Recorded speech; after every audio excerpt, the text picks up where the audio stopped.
Bonjour les amis, je vais vous raconter en détail le pas de Troie qui se joue dans la région parisienne entre la municipalité de Paris et les ineffables Hidalgo et Brossat, surnommés la Dingo et Brossette, le ministère de l'Intérieur avec Moussa Darmanin aux manettes et le préfet Nunez en opération, et les associations essentiellement Utopia, et tout ça en complicité, tout ça dans un pas de Troie remarquable pour coller un maximum de clandos dans les campagnes, ce qui correspond exactement à la politique voulue par Macron et annoncée le 15 septembre dernier,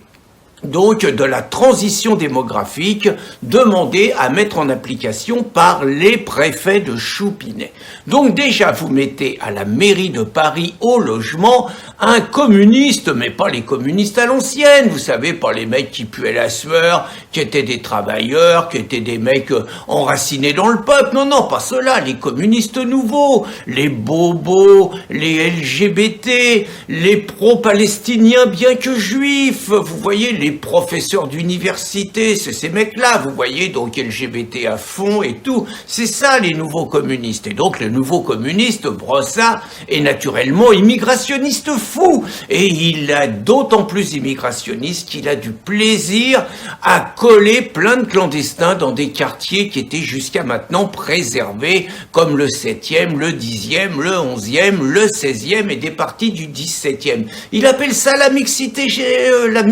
sociale, Yann. Alors pour autant, lui, il habite un des quartiers les plus huppés de Paris. Il habite la rue Le Pic, et puis il se raconte aussi qu'il a des petits appartements en Corse et tout. C'est pas le plus pauvre, hein, mais ça fait partie de sa mission. Il veut absolument un melting pot des populations et donc coller des clandos partout. Donc régulièrement, naturellement, des clandestins arrivent. Au bout d'un moment, on appelle au secours l'État et on demande à l'État de trouver des solutions, parce que les clandestins, conseillés naturellement par les associations comme Utopia, attention, ils se contentent pas d'être clandestins, ils exigent un appartement. Et ils exigent un appartement, et la mairie de Paris, qui a juste décidé de virer tous les migrants pendant les Jeux Olympiques, parce que les migrants c'est sale, ça sent pas bon, ça fait pipi partout et tout, donc il faut que ça soit les ploucs des campagnes qui les prennent, que ça leur plaise ou pas. Mais malgré tout, plus on en prend, c'est un peu le tonneau des Danaïdes, plus on en vire et plus il en arrive, parce que les mecs ils sont mieux à Paris que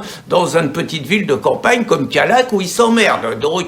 Donc c'est un cercle sans fin, vous voyez, et donc là à Paris il y a déjà des centaines et des centaines de clandos qui exigent des appartements, la mairie de Paris relaie, et naturellement derrière le ministère de l'Intérieur va obtempérer parce que ça correspond à la volonté et à la politique de Macron. Et vous achevez ça en voyant comme arène toujours les mêmes d'Utopia, les mêmes qui avaient déjà collé 600 clandos dans une école désaffectée dans le 16e arrondissement, pendant 5 à 6 semaines. Et ben là, ils sont en train de faire la même chose, ils réquisitionnent un parc et ils collent plein de clandos là-dedans, histoire d'imposer naturellement la nouvelle population à des populations qui n'en veulent pas forcément. Donc ça commence évidemment, on va les coller à Rennes, et puis après on va sommer les préfets de répartir ces clandestins dans toutes les villes. Et c'est là qu'il va y avoir, je vous l'annonce, il va y avoir la bataille de la rentrée, et à mon avis la bataille déterminante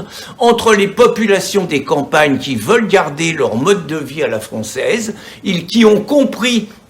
que ce mode de vie à la française serait forcément perturbé si on leur imposait dans leur petit bled des dizaines, voire des centaines de clandestins, que ça en serait fini, qu'il se passerait dans les campagnes ce qui se passe dans les grandes villes et ce qui se passe maintenant dans les petites villes, et qui ont compris que s'ils ont été préservés des émeutes qui dernièrement ont vandalisé la France, c'est justement parce qu'il n'y avait pas de ces populations nouvelles. Donc le grand suspense, quand on voit ce pas de Troie parfaitement organisé complicité entre la mairie de Paris, mais ça pourrait être d'autres municipalités, l'ensemble des gens de gauche qui dirigent un petit peu la plupart des grandes villes, les associations et le ministère de l'Intérieur, qui sont tous complices pour imposer l'islamisation, disons-le, de nos campagnes et l'invasion migratoire, et les populations locales qui, majoritairement, malgré l'appui de quelques gauchos des villes, ne veulent pas de ces populations. Je pense que cette bataille est essentielle pour l'avenir de la France. Bonne journée les amis.